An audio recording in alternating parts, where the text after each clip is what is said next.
Hello there, welcome to JoyNews Today with me, Bernice Abubaidulans. Our headlines: former President John Mahama responds to Dr. Bawumia's claim that his 24-hour economy policy is already being implemented. We've got reactions from Ghanaians on this. And the overlord of Dagbon asked the Vice President to see former President John Mahama as a brother and not an enemy. We bring you more as the two embark on thank you tours across the country. A National Road Safety Authority says it will leave no stone unturned as it prepares for the Christmas season.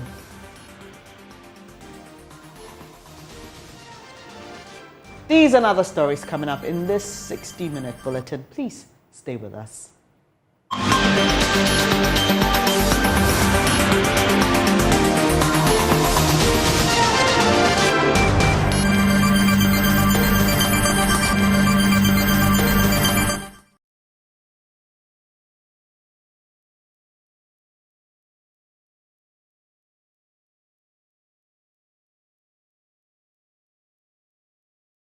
It's a pleasure to have you here. We are coming to you from our studios in Kokomlemle. We are live on DSTV, Go TV around the world via myjoyonline.com and on your digital televisions. Now, flag bearer of the opposition, NDC, John Mahama, has responded to Vice President Dr. Mahmoud Bawumia's claim that the 24-hour economy policy is already being implemented. He says the fact that some companies operate 24 hours does not invalidate a policy that will give incentives to others who decide to sign up. He's been speaking at an engagement with students of the St. Joseph's College of Education at Bichim as part of the Building Ghana tour in the Ahafo region. But we know that there will be obstacles. One, you need to provide security, because people must be able to work in the night without armed robbers going to attack them. So it means that we must provide more police officers. We must provide all those companies with security so that they're able to do their work.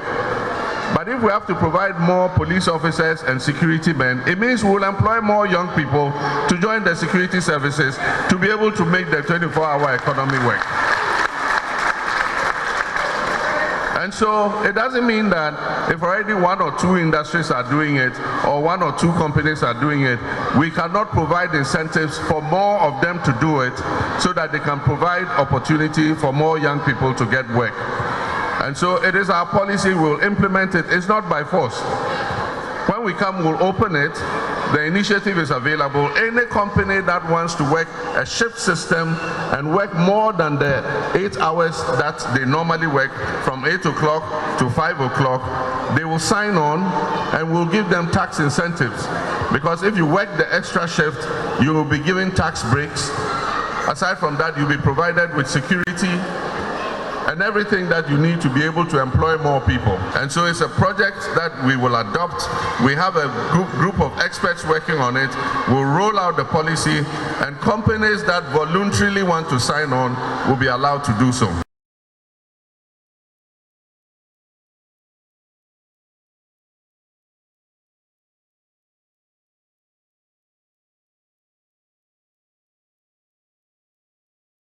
Still on politics and campaigns, overlord of Dagbon, Naa Abubakari Mahama II is asking Vice President Dr. Mahmoud Bawumia to recognize John Mahama as a brother and not an enemy as the political campaigns heat up. He stresses they are both sons of the land, and whoever wins the election will bring the reward home. He made these comments during a courtesy call paid him by Dr. Bawumia.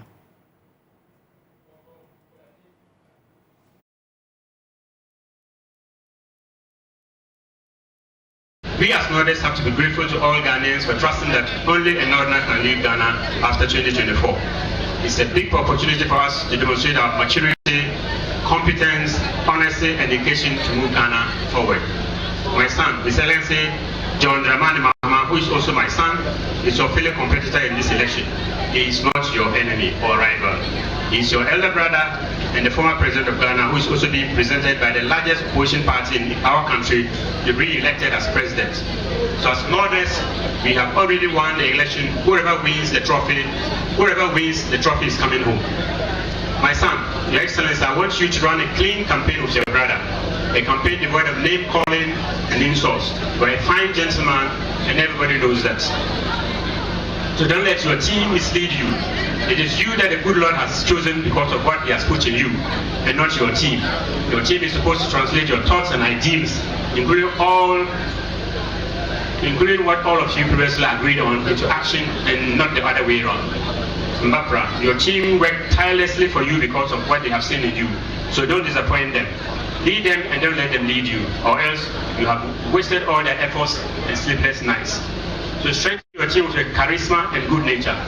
Let people come into contact with your good nature in their actions. Only this way can you truly lead and get the work done. So once again, please move heaven and earth and run a clean campaign that Ghanaians will remember long after you have left the political scene. Let's now connect with Samuel Mbura, who is with the Vice President's team. And Samuel, what has the Vice President's response been to this call by Diana? Well, the Vice President, Dr. Bawumia, said my leader is someone who is humble, he is someone who is always honest, and he is someone who would always go into a contest with ideas, not to vilify his opponent.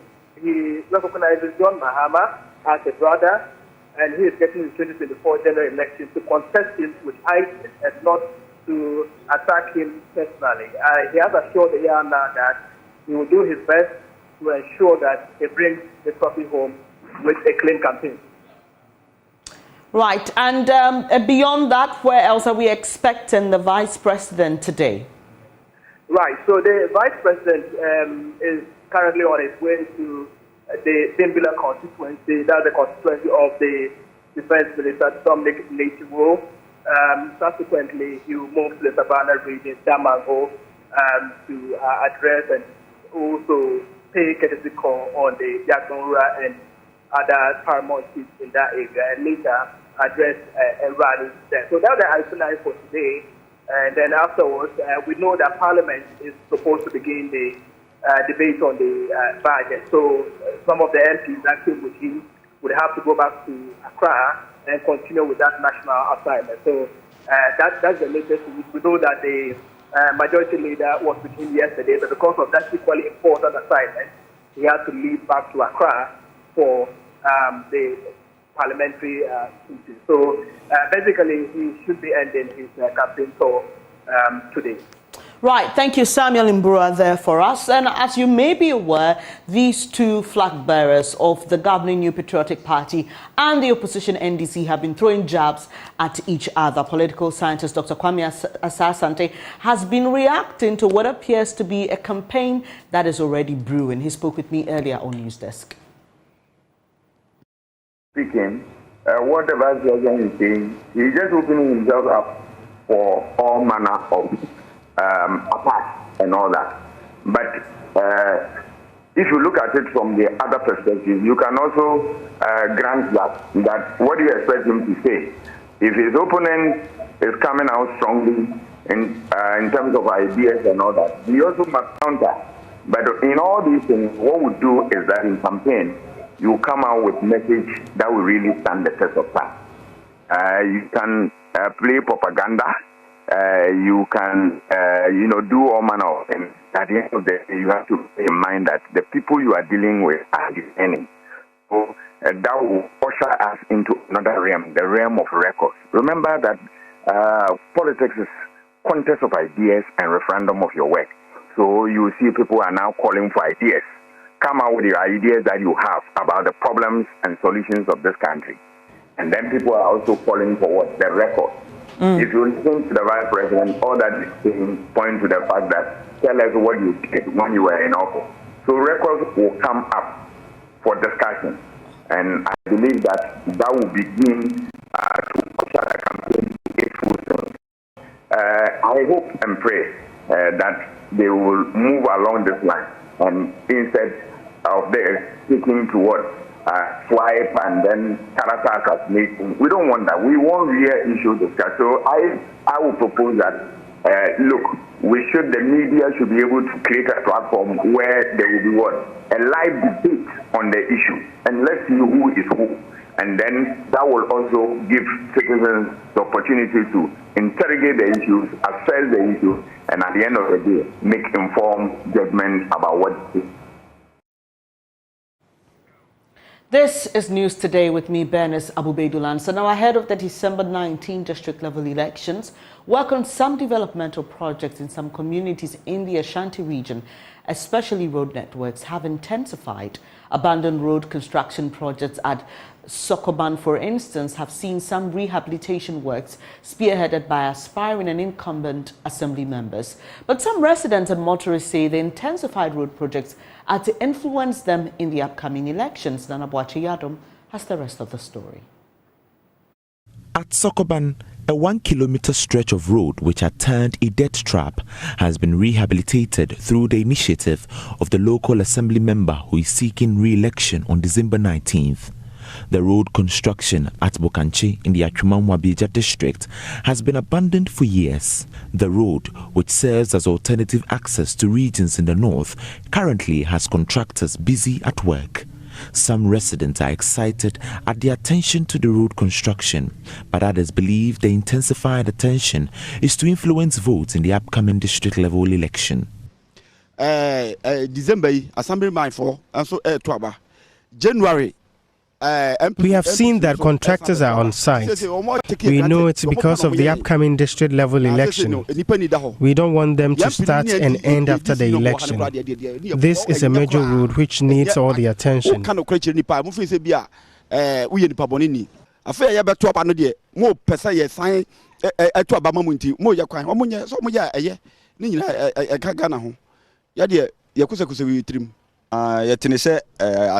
Assembly no abatono betono.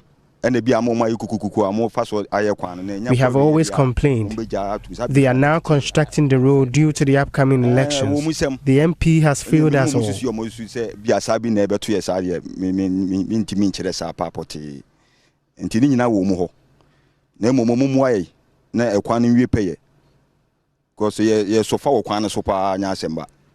Meanwhile, concerned motorists and residents have prevailed on the local assembly and government to ensure project completion. We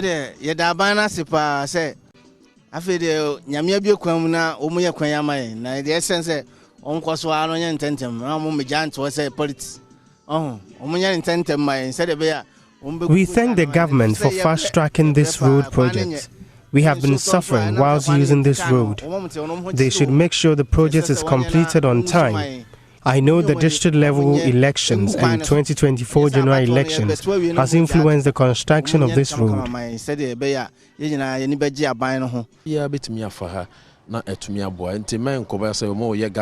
The government should help complete the project even after the district level election.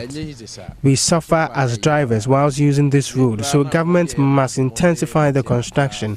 We have heard they only have a contractor on site to influence votes in the upcoming district elections. But the government should also see to it that the road is constructed.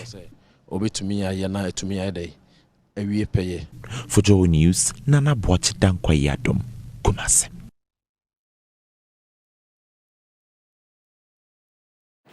Now let's take you to Parliament, where the debate on the 2024 budget presentation has begun. And already Information Minister Kojo Nkrumah says the budget will stabilize the economy and spur growth. Our man, parliamentary correspondent Kweku Asante, is there for us. But let's take you live to Parliament to listen into portions of that debate. Of Honorable Isaac Adongo.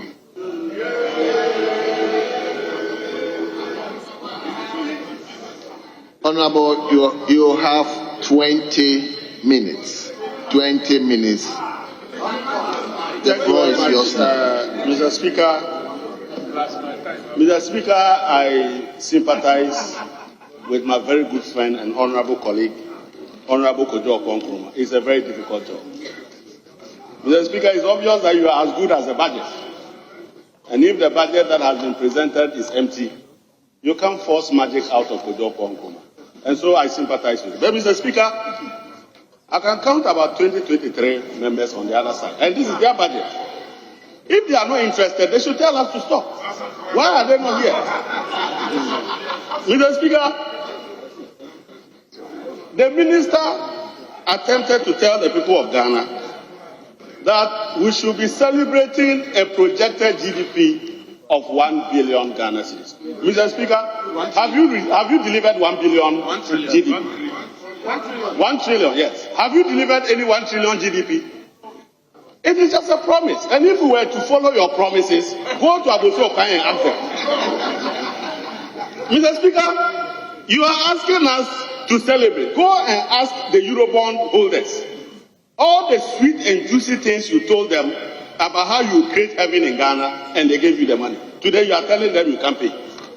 As a matter of fact, in one of those circumstances, in 2019 when they came to eat the kenke fish, they have told the investor that Ghana will be producing 500,000 barrels of crude oil by 2020. We are in 2023. Have you even achieved 150,000 barrels? So, as for you and promises, if we follow you, go and ask the NAPCO beneficiaries. 70,000 of them have now joined what they call the Unemployed Youth Alliance. So this 1 billion is a ruse. 1 trillion, anyway. 1 trillion is a ruse. But Mr. Speaker, the reality is that this 1 trillion is difficult to even understand. You said that you are going to grow your GDP from 850 billion to 1050 billion, a trillion Ghana cedis. That is about 22% growth in your GDP. Then you said that you reduce your inflation from 35 to 15%. That is a gain of about 20% improvement in real numbers. What that also means is that your GDP is influenced by output and volume and not price. And yet when you put that together, your economy should be growing in real terms close to 20% to get that number. And when we ask you, what is the real growth? You say 2.8. Why are you cooking this? Even when you are cooking the number, you are not smart enough. Something must be wrong. I mean, this is voodoo economics. Something is wrong somewhere.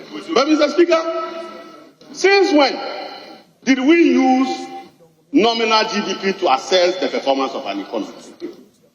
That was done in the medieval time, the Stone Age. That was where we didn't know quantitative economics and we couldn't calculate inflation and deflate inflation. In the 21st century, you are still calculating GDP and assessing your economic performance on the basis of nominal GDP. That must tell you that something is wrong. The economy is in trouble. But Mr. Speaker, the minister was at pains to explain that this is an improvement of a GDP of 219 billion by His Excellency Dr. Mahama.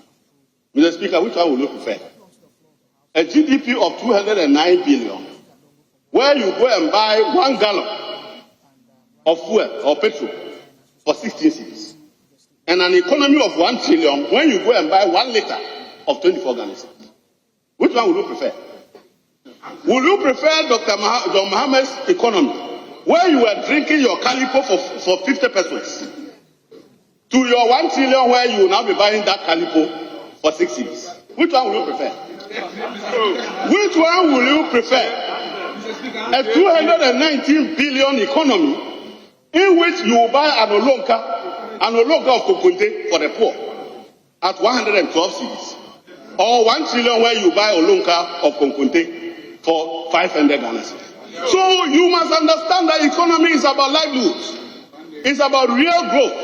And the earlier you understand that, the better. Mr. Speaker, my colleague talked about revenue. And here again, they are cooking the numbers. You said that you are going to achieve a revenue target at the end of the year of 133 billion. And that is 15.7% of your GDP.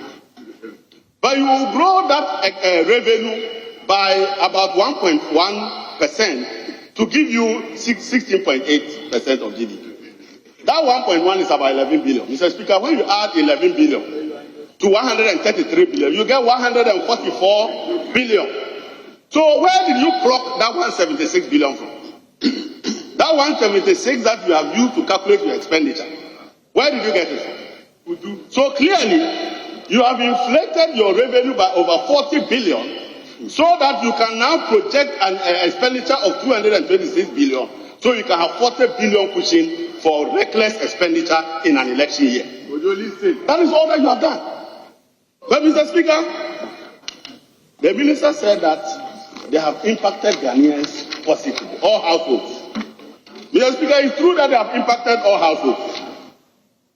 But Mr. Speaker, we all know that they have impacted Honorable Ranking, hold on. Let me see the chair to the right honorable speaker.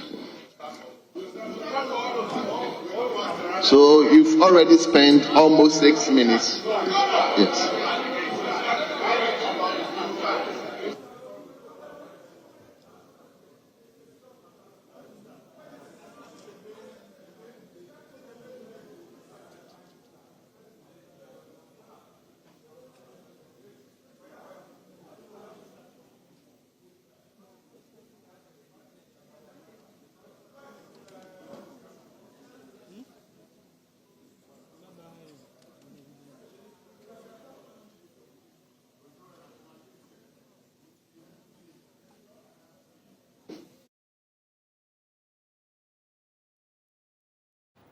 And you just heard the live debate from Parliament on the 2024 budget statement delivered by Finance Minister Ken Ofori-Atta. We're bringing you more as the debate continues. But to some other stories now, the National Road Safety Authority says it's working hard to ensure an accident-free Christmas, especially on the Tema motorway. This follows a JoyNews report highlighting the plight of motorists and commuters on that stretch. Road users say the absence of crash barriers and barricades threatens their lives. We hear from the National Road Safety Authority in a bit, but first, here's our report from Rejoice Semefakbesu.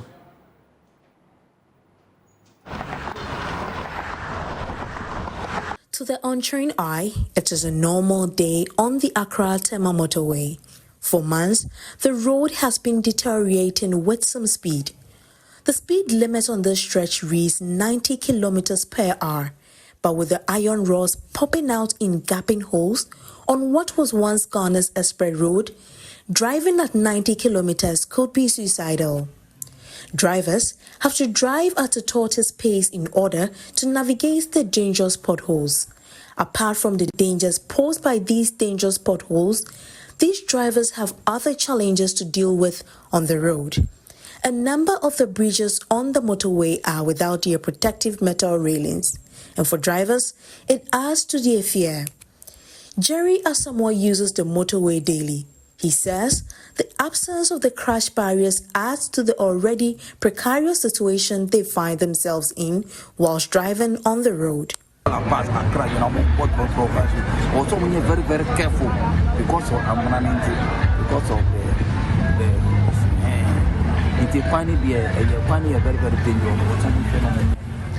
The open drains on the road are dangerous. Imagine someone driving at speed from the runabout and losing control. They need to fix them with some iron crash barriers.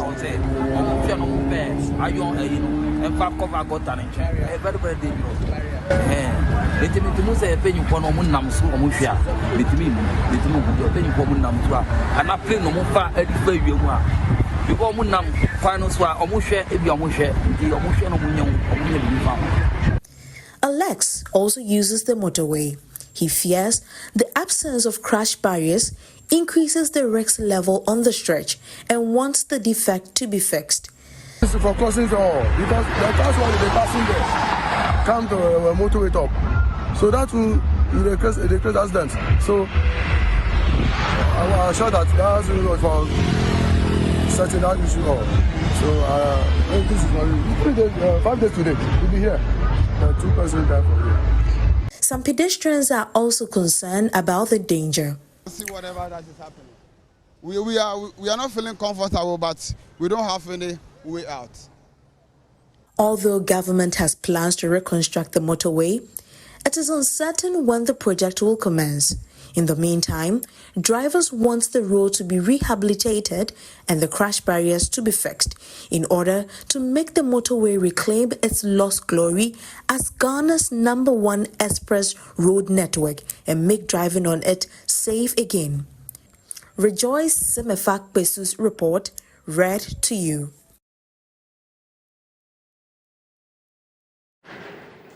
Let's now hear from Pearl Satakla, who speaks for the National Road Safety Authority. As I'm talking to you currently, we have engaged a multi-stakeholder meeting in which your reporter is duly here to cover, to now come and discuss or think about, to discuss the pragmatic and practical way we can fix the street lights, including our traffic lights on our roads, including the motorway. And so all the experts are here from Ghana Highway Authority, Department of Urban Roads, all the concerned stakeholders, they are here. And so by the close of the day, we will know the reasons why these street lights, these rehabilitations and development have been solved and the way forward. And so by close of day, we'll have this. We've invited their directors. They are here to explain to us into details. Getting to the end of the year, we will not leave any stone unturned for the appropriate agencies to do what they are supposed to do to curb crashes on our roads or to reduce its occurrence. And so after this, we are going to sit with them one-on-one, press them or make them adhere to all the standards and the mandates that they are supposed to adhere to. And so shortly you will see changes. We were on Department of Urban Roads, and then they came to us privately that they've been able to gather some funds to repair the traffic lights. They started and they stopped. We went to them and the same story. So today we'll get to know why the reasons they stopped fixing the non-functioning traffic lights. And so you get to know by close of day. This is one of our strategies. Now, still on road safety, it's been 5 years since a trailer ran over 5 schoolgirls at Asin Chichere in the central region, killing some of them instantly. The girls, aged between 11 and 14, were all biological daughters of a 49-year-old carpenter. He says justice has eluded him because he's poor. He opened up at a remembrance event in Accra for victims of road accidents. Benedict Adobia, Cyrus report. The girls, Eva, Vivian, Abigail, Emanuela and Lydia, were sent on an errand by their school teacher during break time. As they waited on the pavement to cross the road to fetch their teacher's items, a trailer ran over them, crashing and killing them instantly. Our children went to school and the only news we got was that a trailer had crashed them to death. It's been 5 years since the incident, but father of the deceased girls, Yawasari, says he's still traumatized by the incident, especially because no one appears to be interested in helping him get justice. After that, you call education director was education director. After their burial, all efforts to seek justice have proven futile. I've lost hope. Both the car owner and the driver are nowhere to be found. The car was moved from where the incident happened after about a week, with no traces of the perpetrators. 3 days after 4 days. 1 week, number 5 can feel. He joined a group of people who have been victims of road accidents at an event to vent his pain about not receiving justice. The event, organized by Accident Victims Support Ghana and NGO, sought to raise 10 million Ghana cedis to support other road crash victims. I couldn't do anything. I was just bedridden. I couldn't move around, but with the support of the wheelchair, it gave me relief. My dad is relieved. He's not supposed to, he doesn't carry me around anymore. I go about, I can come out with the wheelchair, I move around freely. I thank Accident Victims Support for the support they've given me. I'm very grateful. And I want to appeal to everyone to help support the Accident Victims Support Team Foundation, that they should support in any way they can. Founder of Accident Victim Support Ghana, Reverend Cyril Crab, asks for support to help ease the pain of survivors and their families. We all have to come to the table, find solutions, and part of the solution is to address it financially. You've heard the stories yourself. You can see how the victims are in a dire need of financial support. And so we want people to personalize it, personalize the crash, personalize the plight of the victims, personalize the problem that we are facing in the country, the crashes that it can happen to you.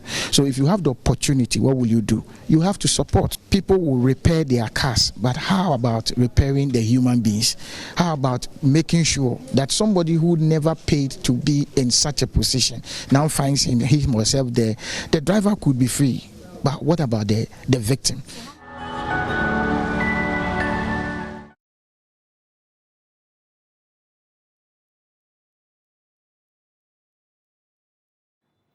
Thanks for staying here on Joy News Today with me, Bernice Abubedulansa. We've got business news coming up in a bit. Do stay.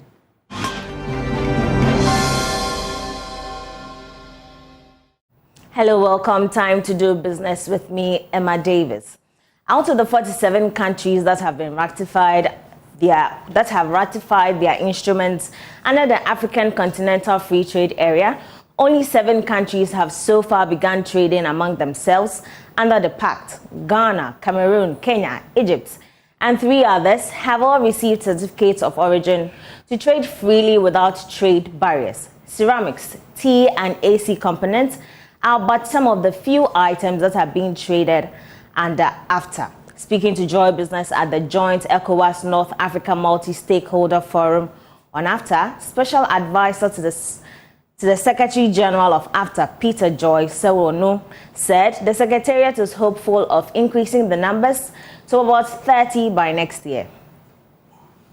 The Multi-Stakeholders Forum, which is being organized by Third World Network Africa, seeks to strengthen alliances, share information and perspectives on Africa, as well as fashion out agenda for future engagements among stakeholders and civil organizations in ECOWAS and North Africa. Speaking to Joy Business, Special Advisor to the Secretary General of AfTA, Peter Joy Sewonu, said despite the challenges being faced, enough progress has been made to realize the optimization of the trade pact.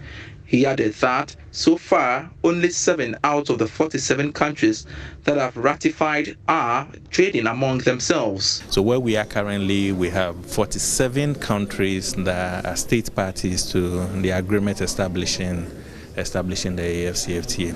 Another thing we are also doing is also getting the countries to trade. So what we've introduced, or what His Excellency the Secretary General of the AFCFTA Secretariat has introduced, is something we call the AFCFTA Guided Trade Initiative. So that is just getting the countries to actually start trading. So what we've done is to start with 7 countries. So 7 of our countries, they have certificates of origin, they have customs procedures in place, and they've actually started trading. Economist Dr. Patrick Isumen called on government to be deliberate with its trade laws to ensure local businesses leverage on the potential of the AfTA. So the question is, what programs have you put in place to ensure that Ghanaian businesses are strategically positioned to make sure that when implementation is in full force, we are ready? And I think that's where the big thing is. And so you have to think about our own competitiveness, the competitiveness of Ghanaian businesses, and that comes from policy. Then, so there's what has to happen among the continental bodies in terms of easing easing the bureaucracy and the restrictions on doing business across borders. The forum, which is a 3-day event, will bring together civil society organizations, key private sector players, women organizations, trade unions, amongst others. For Joy Business, Pius Kojubaka. Government says it will demystify the business environment through its regulatory framework set to be presented to Parliament for approval. According to the Trade and Industry Minister, Katie Hammond, his outfit is committed to supporting private sector businesses through technology to thrive and contribute to the country's economic growth. There's more in this report. The Trade and Industry Minister, Katie Hammond, said his outfit is committed to supporting private sector businesses through technology to thrive and contribute to the country's economic growth. He reiterated government's commitment to cushioning local businesses to take advantage of the African Continental Free Trade Agreement. This economic transformation is private sector led. This is because Ghana, like many other countries, recognizes the pivotal role that a stronger partnership between the government and the private sector plays in fostering economic growth, innovation, and sustainable development. This transformation is about creating an environment where businesses can thrive, where innovation is encouraged, and where opportunities are abundant. The vision of self-reliance and economic independence, where Ghana takes its rightful place on the global stage as a beacon of growth and prosperity. Executive Director at the UK Ghana Chamber of Commerce, Ajoba Chiama, said her outfit will deepen its trade relations with the United Kingdom. So it's been an amazing night of celebration, of celebrating our member companies, celebrating our chamber, and also celebrating UK-Ghana trading relations, which dates back over several decades. And all of the winners are deserving award winners, outstanding businesses in our membership who are contributing so much to the economy of Ghana and have strengthened the trading relations between Ghana and the UK. I'm also especially pleased about the entries that we received, even from amongst the wholly owned Ghanaian businesses who do not necessarily have trading relations with the UK, but are proud to be members of our chamber. The UK GCC, established in 2016 in Ghana, has promoted trade between the UK and Ghana.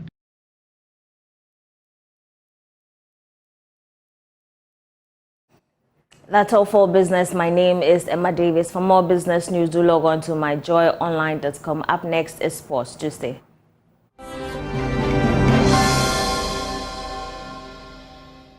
You're watching JN Today and it's time for sports. My name is Harun Obarak. Now, the Black Stars head coach Chris Hughton says the previous outcome between Ghana and Comoros is irrelevant in the upcoming 2026 World Cup qualifier later today. Now, the last encounter between the two teams was at the 2021 Africa Cup of Nations in Cameroon, where Comoros won 3-2, leading to the Black Stars' elimination from the tournament. Now, Hughton says the result has no bearing on today's game. Every game we play is a difficult game, whether we play at home in Ghana or we play away from home. We are on the back of a win against Madagascar, and we are conscious that Comoros played very well on Friday against Central African Republic. So our preparation has been the same as it's always been. We have to prepare exactly the same for every single game that we play. And we know the difficulty of every game, and we have to make sure that we are prepared. Every game is different, so whatever results there have ever been in the past, we always have to look at this next game as a one-off game, always. And this is what all our preparations have been for. We are on the back of a good win on Friday, and so are Comoros. So both teams, I presume, would come into the game with good confidence, having won their last game. Our preparations are for a very tough game against a Comoros team that are playing at home and are on the back of a good win. And all we can do is make sure that we prepare ourselves for that. We know that to win tomorrow, we will have to play at a good level. This we know, and this we understand, and this is what we have prepared for. We know we're playing against a team that's in good form at the moment, but we are also on the back of a good win. This is a completely different game. We know that we will have to play at a good level. We are away from home, and this is normal. We will know we have to play at a good level, but you always have to be confident as a team, always. Be live commentary on Joy 99.7 FM. Now, elsewhere, the National Sports Authority has asked 3 Ghana Premier League clubs to seek alternative venues where the Accra Sports Stadium set to be closed down for Christmas activities. In a letter signed by the Director General of the NSA, Peter Chumesi, the Accra Sports Stadium will not be available for matches in December. The affected clubs, namely Hearts of Oak, Great Olympics and Accra Lions, are advised to explore other options for hosting their home games. Now, the Elwak Stadium is the only venue in Accra approved by the Ghana Football Association for Premier League games.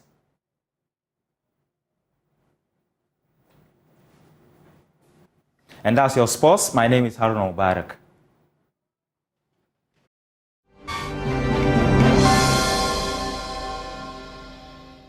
And in showbiz, Nigerian artist Davido shut down the Atlanta State Farm Arena with its blockbuster event with his highly anticipated Are We African Yet festival, which took place over the weekend. The stage came alive with electrifying performances from Adekunle Gold and Ghana's King Promise and Kwesi Arthur. Becky of our entertainment desk was there and has more. Yes, that's me. Just like any of the 21,000 people here inside the multi-purpose State Farm Arena located in Atlanta, Georgia, we're all here for Nigerian musician Davido's first ever Away Festival.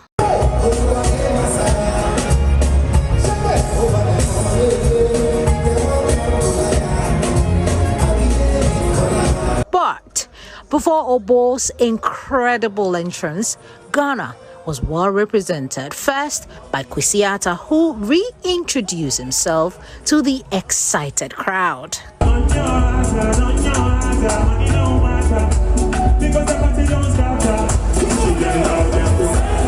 Then came in the Terminator, or should I just go by his name, King Promise.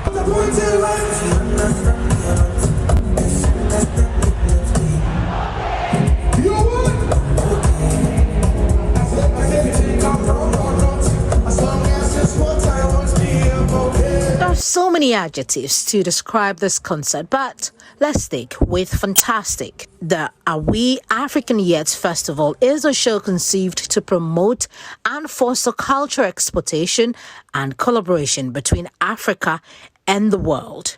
This is the first annual Away Festival, which saw other performances by Lo J, Mayukun, Musa Keys, Spinal, TXC, and Victoni.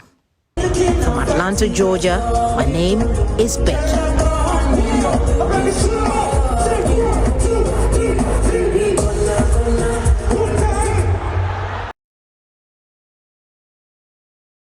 And from our studios here in Kokomlele, I'm Bernice Abubedulansa. It's been a pleasure bringing you the news. Thanks for your company. There's more news when you log on to myjoyonline.com. We are also very interactive on Facebook and Twitter and Instagram as well. We are JoyNews on TV. Thank you so much. Do stay with us. We are your most credible news source. Have a good afternoon.